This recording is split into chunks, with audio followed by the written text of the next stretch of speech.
Wala pang pangalan. Basta 185,000. Para sa isang delivery ng bigas yan.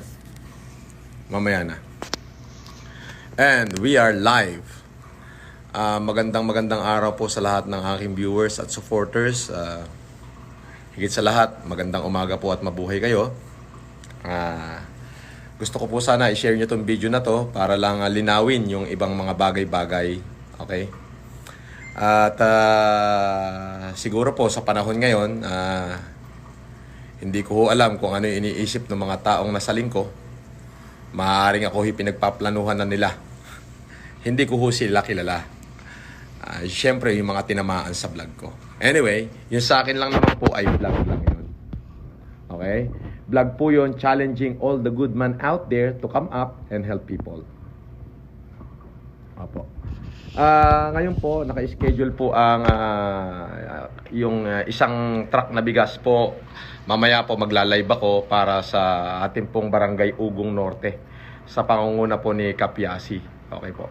Meron lamang po ako lilinawin na may mga lumalabas po na account na ako daw po ay magbibigay ng GCash 5,000 each. Ay hindi po yun totoo at hindi po ako ang may gawa nun. Makikita nyo naman po yung account kung bagong gawa or luma na yung account. Kung luma na po yung account, ito lang po ang nag-iisang account ko sa Facebook. Wala po akong ibang account. So ginagaya po nila yung account ko para po, alam nyo na, para sirain po tayo. Pero isa lamang po yung aking paninindigan. Katulad po nung sinabi ko, pipilitin ko pong abutin lahat ng mga mamamayan natin na naghihirap, na kailangan ng tulong natin. So para po dun sa mga humihingi pa ng tulong, mag-subscribe lamang po sa aking YouTube channel. Yung aking pong YouTube channel ay may less than 400,000 subscriber. So kung makikita nyo po, may mga gumagaya na po ng account ko para po sila ay, alam nyo na, kung ano man yung kanilang intention or so what. Kung ano po, hindi ko po alam kung ano yung intention nila. Regarding po dyan sa kay Norman Mangusin and Francis Marcos, lilinawin ko po, Norman Mangusin and Francis Marcos are the same person. But hindi po ako ang may gawa nun. Yung akin pong ina. Kung ano po yung pangalan ko, nanay ko po ang nagpangalan. Hindi ko po pwedeng sisihin yung nanay ko. Buhay ko po, utang ko po sa kanya. Pero both names po ay wala pong ginawang kriminalidad. Opo. Yung pong mga binabatong picture na may hawak daw po akong fake na gold bar, ay yun po hindi totoo. Nakalkal lang po yung litrato ko na yon. Yung pong gold na yon ay inipong ko po at pinagawa ko pong bar. Yun po ay tunay na gold na iniregalo ko po sa aking kaibigan. Yun po ay totoo. Iniregalo ko po kay Bernard Chong yung gold na hawak-hawak ko. At regalo ko po yun sa kanya. Ibinigay ko lang. So hindi po ako nagtetinda ng gold. Wala po akong ganyan. Hindi po ako naniniwala dyan sa mga ganyan. Ha? Medyo lilinawin ko lang ho. Yung picture ho na lumalabas na may hawak akong gold bar at nagbebenta raw ako ng fake na gold bar, wala pong katotohanan yon. Yung pong hawak ko na yon ay totoong ginto ko po yon. Totoong ginto po yon na inipong ko, na binibili ko. Kaya ko hong patunayan na yan ay binili ko. Kahit sa Arangki po, magtanong kayo, binili ko po yan kay Bobot Bilibiran. Diyan po ako namimili ng gold. Kada may ipon po akong pera, binibili ko po ng gold. Hanggang sa dumami na, tumimbang na po ng marami, pinatunaw ko po at pinagawa ko pong parang gold bar. Opo. Ngayon po, yun po ay totoong ginto, hindi po yun peke. Yun po ay iniregalo ko at hindi ko po ibinenta. Ibinigay ko po sa aking kaibigan. Totoo po. At hanggang ngayon, buhay pa rin po yun. Buhay pa rin ho yun. Pero hindi ho yun akin. Kaya lilinawin ko lang po, I never sell gold bars. I'm not engaged into that kind of business. Para maliwanag po. Hindi po ako na-involve sa ganyang business. Regarding naman po doon sa isang kaso na binabato na ako daw po ay nag-bail lang, hindi po totoo yun. Nakasuhan po ako sa Mindanao, kasalukuyang ako'y nag-humanitarian. Nung malaman ko pong may nagkaso sa akin, nalabasan ako ng warrant, diretso po ako sa Surala, South Cotabato Police Station, voluntary surrender po ako doon.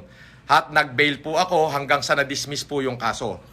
Regarding naman po yung kaso sa Pampanga, yung po ay acquitted sa Regional Trial Court. Talaga pong malinis ang pangalan ko. Ulitin ko po, Norman Mangusin and I, is the same person. I use both name, but not because I wanted. Because my mother, this is your name. This is your right. Anak kita, karapatan mo yan. Marcos ka. Yun po ang sabi ng aking ina. So, alangan naman pong kontrahin ko yung nanay ko. Una, hindi ko po ginamit yung pangalan kong Francis Leo Marcos para manloko ng tao. Kung makikita nyo po, yung Francis Leo Marcos, wala pong ginawa yan kundi tumulong sa kapwa. 2008 pa po, ginagawa ko po puro pagtulong na. Wala pong ibang ginawang kakaalibas-basan yan. Marami lang ang talagang naiinggit sa akin. Yun po yun. At may balita po ako na ako po ay dinimanda na. Pero hindi ko po alam kung sino sila. Hindi na ako magbabanggit ng pangalan. Pero wala lang ho silang mahalungkat talagang ikakaso sa akin. Yun po yun. Ngayon po, ako po'y maninindigan dito sa aking ginagawa. Kaya ako po ito yung ginagawa. Tulong na rin po sa ating mamamayan. At may isip lamang po akong tama na kailangan ng gobyerno ang mga katulad natin. Nung mga bayani pang katulad natin. Yun po. Kung ako po ay may kriminal na ginawa, kasuhan nyo ako, haharapin ko ho yan sa korte. Ayun ho yun. Pero so far ho, wala po akong natatandaan na ginawa kong masama. Kaya po para po doon sa mga gumagawa ng fake news sa akin, yung pong mga picture po, nakita ko po, may picture ako, may hawak na gold bar at ako daw ay nagtitinda ng faking gold bar, ay wala pong katotohanan yon. I never enter into any kind of transaction like that. I even defend doon sa mga tao na kilala niyo po ba si ganito dahil meron po silang mga organization na magbibigay daw ho ng pera ang galing sa kayamanan ng mga Marcoses. O hindi ko po alam at wala pong katotohanan yan. Yun po, binabalaan ko natin na wag silang magpa-engage sa mga ganyang activity. Opo. Yun po, basta po, ako po, ang aking layunin lamang ay yung makita ang ating mamamayan na kahit papano meron tayong magawang tulong sa ating republika. Hindi po kaya ng gobyernong sustinahin ang lahat ng pangangailangan ng ating mamamayan. Kung may tinatamaan po sa aking vlog, pasensya na po kayo. Ang intensyon ko po ay malinaw. Gisingin lang ang mga natutulog na kabayanihan sa bawat mamamayang Pilipino, especially po dun sa mga mayayaman, na pwede po tayong tumulong ngayon. Ngayon po ay may epidemya. May epidemyang kinakaharap ang ating lipunan. Higit po nila tayong kailangan. Nakatulong tayo sa ating mamamayan, natulungan pa ho natin ang ating gobyerno. Ngayon po, i-deliver po yung bigas para dyan sa Barangay Ugong Norte. Isang truck pong bigas yun. Yun po ay tulong ko para sa Ugong Norte. At nga po pala, para doon sa mga nasunugan dyan sa Quezon City, na sinabi ni Mystica, si Mystica po, medyo exposure po yan, pero kahit papano, yan po ay kaibigan ko. Kahit po ang tao ay kahit ano pa ito po ay mabuting kaibigan sa akin, so tinatanggap ko po siya bilang kaibigan. At talaga naman pong kaibigan ko po si Mystica. Kaya po nung nagsabi siya sa akin na kailangan daw po ng tulong dyan sa mga nasunugan sa Santo Domingo, Quezon City, yung Santo Domingo, Quezon City, makakaasa po kayo, makikipag-coordinate na po sa inyo yung aking pong mga tauhan para po mabigyan po kayo kahit na 50 o hanggang 100 kabang bigas po. Yan po ay para bukas, kung darating na po yung bigas natin bukas. Yun lamang po mga kaibigan at binabati ko po yung aking kaibigan, yung aking tao from San Francisco, California na sumagot sa aking challenge na naglabas din po sila ng 100 kaban na bigas. Hindi pala, 1,500 sacks na bigas. Naglabas po sila para dyan po sa Cagayan de Oro City. Mabuhay ka, Jay Tulon. Kung sino man yung uncle mo na naglabas ng 1,500 na kaban ng bigas para dyan sa Cagayan de Oro City, mabuhay po kayo. Maraming salamat po at sinagot nyo po ang aking challenge. Yun po. Uulitin ko po para dun po sa mga gumagawa ng account na ako daw ay fake gold bars, ay hindi po totoo yon. Yung gold bar ko po, totoong ginto po yon. At hanggang ngayon, pwede ko pang kausapin yung taong pinagbigyan ko na pwede niyang ilabas at ipasuri. Yun po ay tunay na ginto. Hindi po ako nagbebenta ng ginto. Nagbibigay po ako sa mga taong mahal ko. Yun po yon. So yun po, inipon ko po dahil po sa kabutihan loob ng aking kaibigan, wala ho akong maibigay sa kanya, kaya binigyan ko po siya nung pinakamahalagang bagay na yon sa akin. Yun po ay tunay. Hindi po ako na-engage sa kahit anong selling ng mga ginto-ginto na yan. Wala pong katotohanan yan. Now, uulitin ko po, kung ano po ako ngayon, hindi ko po ito kasalanan. Hindi po ako pwedeng mamili ng pangalan eh. Nanay ko po ang may gawa eh. Pinangalanan ako ng nanay ko na ganito at suddenly sinabi niya, ikaw yan anak, akong bahala, karapatan mo yan. So yun po, hindi po ako pwedeng mamili. Hindi po ako yung nagsabing ito yung gusto kong pangalan. Wala ho eh. Nanay ko po eh, pwede ho ba akong mamili? Inako ho yun. Dito na ho ko sa pangalan ko na to nakasuhan, na na-acquit ako. Dito ho yung TIN number ko, dito ho yung lahat ng identity ko. Ano hong gagawin ko sa sarili ko? Di ho ba?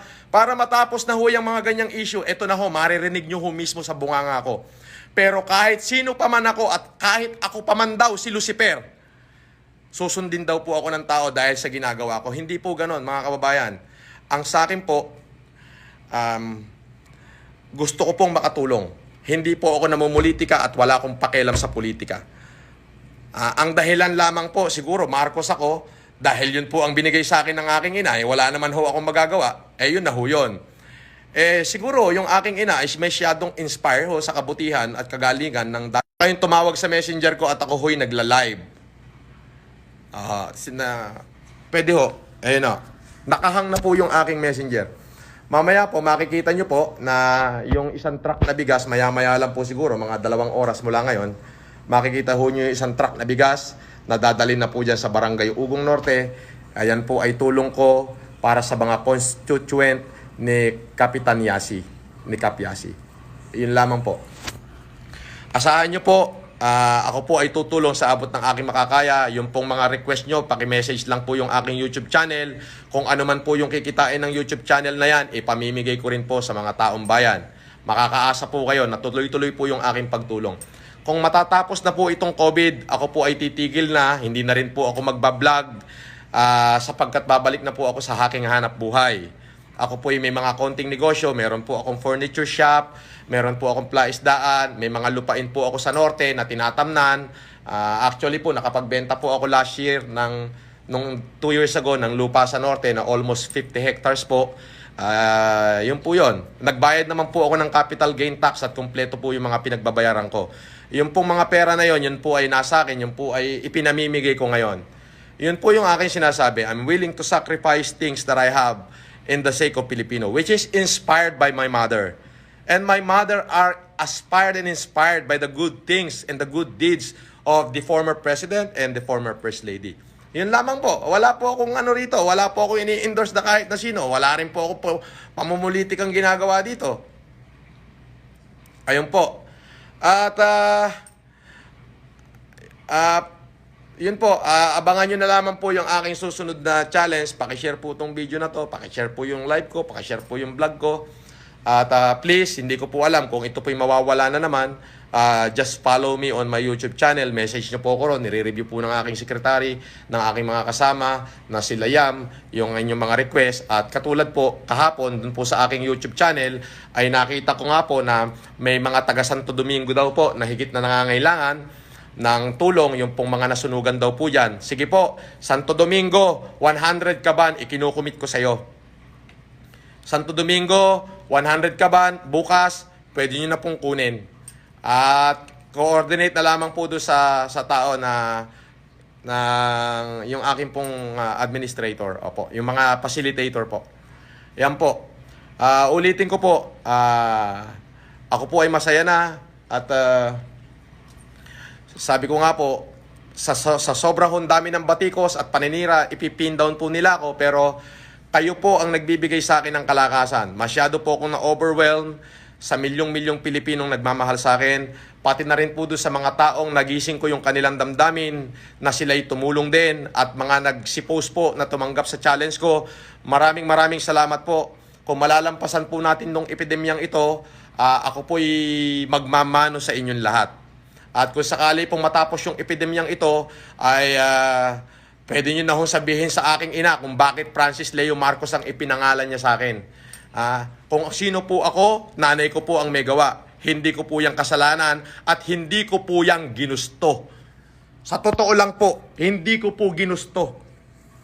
Pero yun po ang ibinigay ng aking ina sa akin. Ano hong gagawin ko? Alangan naman hong Magalit ako sa nanay ko, buhay ko nga ho, ibinigay niya. Di po ba? Siguro masyado lang hong magaling yung dating Pangulong Marcos. Masyado rin magaling yung dating First Lady. Kaya naman yung aking ina, hindi na malaman kung ano yung gagawin. Para lang ako, ninorish niya ako na gawin lahat to. Di po ba? Yun lamang po ang aking sasabihin. Abangan nyo po yung susunod kong challenge, mga kababayan, mga kapatid. Maraming salamat po sa inyong share. Hindi ko po alam kung ito po'y mawawala na naman kay Facebook. Pero sana po, bago po ito mawala, please share and watch. At follow nyo po ako sa aking YouTube.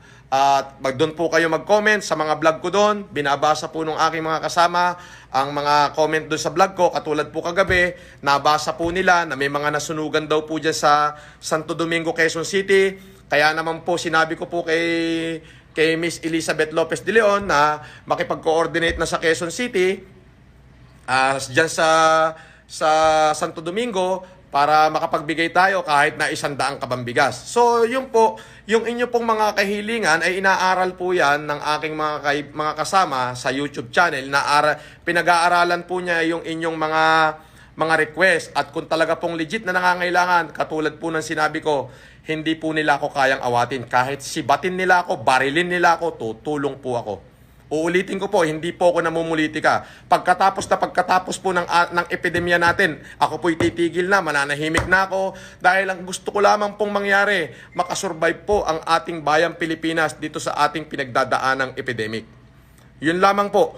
Hindi po ako humihingi ng abuloy, hindi po ako humihingi ng donasyon, hindi ko po yung kailangan. Kung ano po yung naipong ko, idodonate ko pong lahat. Bahala na po si Batman kung ano mangyari. Basta ang importante po, natupad ko po yung aking advokasya. Mga kabayan, magmula po ako ay nagkaisip, kung kakalkalin nyo po lahat ng bright side, makikita nyo po, bata pa lang akong musmos, wala na po akong ginawa, kundi ang tumulong sa kapwa.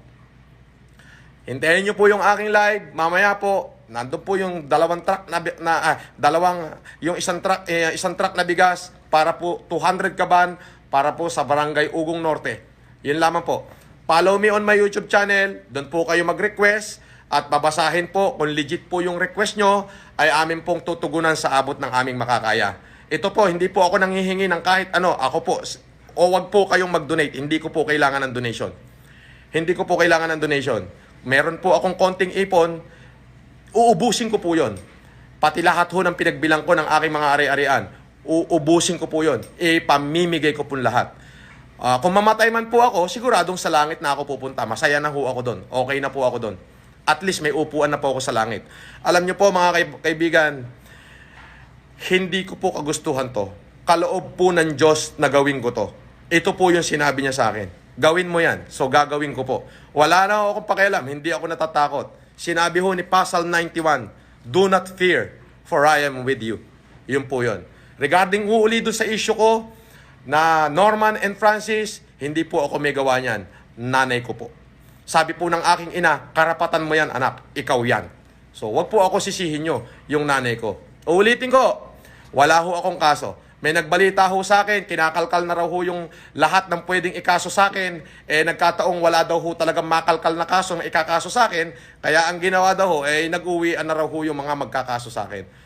Mga kababayan, kung sakali po ano nangyari sa akin, kayo na po ang bahala. Basta ako, hanggat nandito, hanggat tumihinga, tutulong po ako. Wala na po akong pinatasaringang tao. Ichina-challenge ko lamang po yung ibang mabubuting tao dyan, Luzon, Visayas, Mindanao, na magtulong-tulong tayo, na matulungan din natin ang ating gobyerno, especially ang Pangulong Duterte, na malampasan ng Pilipinas itong pinagdadaanan nating epidemya. Yun lamang po, na sana po, nananalangin ako na malampasan po natin itong epidemyang ating pinagdadaanan.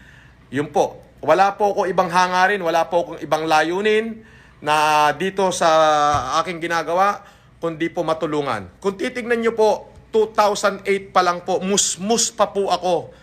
Ako po 40 anyos na, musmus pa po ako. Puro pagtulong na ho sa kapwa yung ginagawa ko, kahit kalkalin nyo po yan. Kahit ulitin nyo hong kalkalin yan. Hindi po ako na-involve sa kahit anong krimen.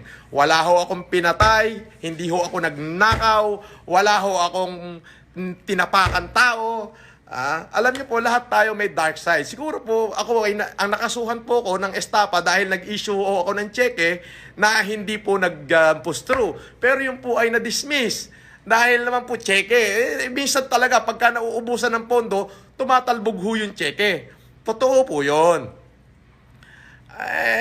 Pero yung isa po, acquitted po ako at wala po talaga ako nilabag na kahit anuman sa ating saligang batas.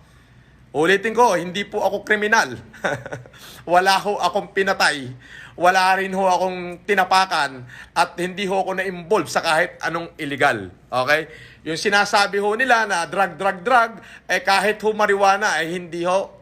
Yung talampunay at saka dahong papaya, tinira ko ho yun nung ako'y bata. Yun po yung totoo. So mga kababayan, ito po yung masasabi ko sa lahat po ng humihingi ng tulong. Doon po kayo mag-comment sa aking YouTube channel, wag po sa aking messenger, hindi ko po siya mababasa, nakahang na po yung messenger ko sa sobrang dami po ng message. Siguro po nasa 3 milyon na hanggang kanina yung message. Opo. Sobrang hang na po, hindi ko na rin po siya magamit. Opo. So yun po, panawagan ko po uli, doon po sa mga sumagot sa aking challenge,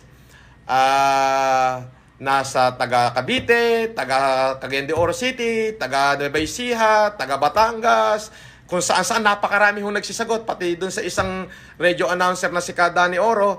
Maraming salamat po sa inyo, Kadani Oro, sa lahat po. Hindi ko na humabasa yung inyong mga pangalan dahil sobrang dami po nang sumagot sa aking challenge, which is, ang nagbebenepisyo is taong bayan.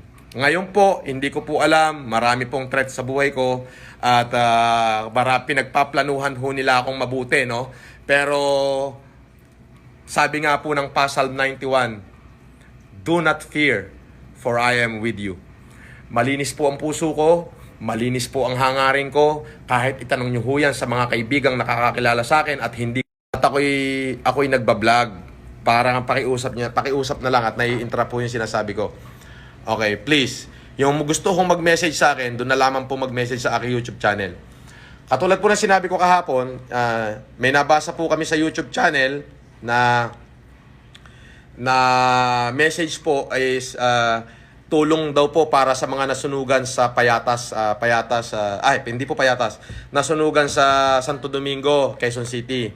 So, yun po. De-review po namin, tinignan ng aking mga kasama na totoo po talagang kailangan ng Santo Domingo Church. Kung nakikinig ka, barangay kapitan ng Santo Domingo, kung sino ka man, hindi po kita kilala.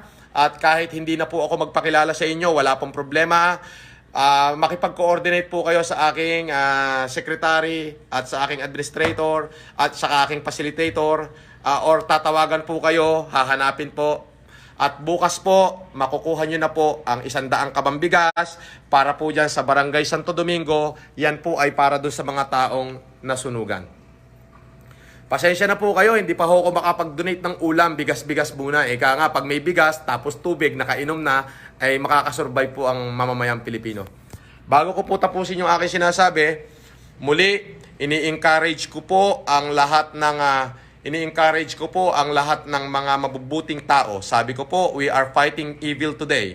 And for the only thing that evil go triumph is for those good men to do nothing. Pakishare nyo po ito, pakikalat nyo po itong video na ito para po kahit papano malaman nyo po yung katotohanan. At nga pala po, yung pong mga account na ako po ay magbibigay ng GCash, hindi po totoo yan. Baka yan po ay paaasahin lamang po kayo. Hindi po ganun ang aking ugali. Hindi po ako nagpapaasa, mga kababayan. Kung sinabi ko po, hindi pa ako nangangako, ibibigay ko na ho ng diretso.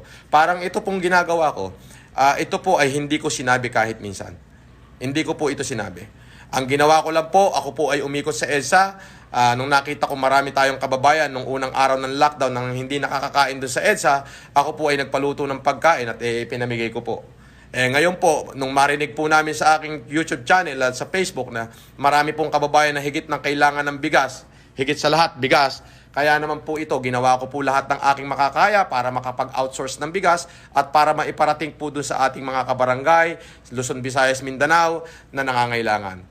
Yun po. Ako po ay tutulong hanggat sa aking kahuli-hulihan patak ng aking palabigasan. Actually po, kagabi, naubusan din po ako ng bigas. Kaya nagpabili lang po ako ng cooked rice. sa Jollibee. Ayun po. At nga pala, para doon sa aking mga kapatiran sa Alpha Kaparo, mabuhay po kayo, lalo yung Council ng Laguna na talaga naman pong tumulong sa pangunguna ni Dennis Abaño. Okay po. Maraming salamat po. At dyan po sa San Jose, sa Pugadlawin, binabati ko si Casper Saranya. At meron na rin ho, total, nandito na ako, nagsasalita na ako, yung isang akro po, kung may kapatid po dyan na ang pangalan ay Papay, si Igme, si Papay Igme. Oh, ito lang ang masasabi ko sa iyo, Papay Igme, ha? Ito masasabi ko sa iyo, makinig ka, Papay Igme. Huwag mong gamitin ang kapatiran para sa sarili mong interes. Hindot ka. Ha, Igme? Huwag mong gamitin ang kapatiran para magkapera ka sa mga politikong dinadala mo. Huwag. Masakit sa akin yon. Kapatid ako. Ayun lang. Ha? O, Casper, mabuhay ka. Dennis Abaño, mabuhay ka. At sa lahat ng aming kapatiran, mabuhay po kayo. Maraming salamat po. Abangan nyo po yung susunod na live ko dahil yung truck po ng bigas na punong-puno ng bigas, iyahatid po yun sa Barangay Ugong Norte kung saan libu-libong mamamayan naman po natin ang makikinabang. Maraming salamat po. Paalam. At please, yung pong mga gumagawa ng account ko na magbibigay daw ng mga Gcash, paki-report and delete na lang po. Paki-report and block sapagkat yan po ay mga panirang puri. Yan po. Maraming salamat po sa patuloy niyong pagsuporta. Mahal ko po kayo. Hanggat humihinga po ako, tuloy-tuloy po itong aking gagawin. Maraming salamat po. Bato-bato sa langit, ang tamaan magmagalit.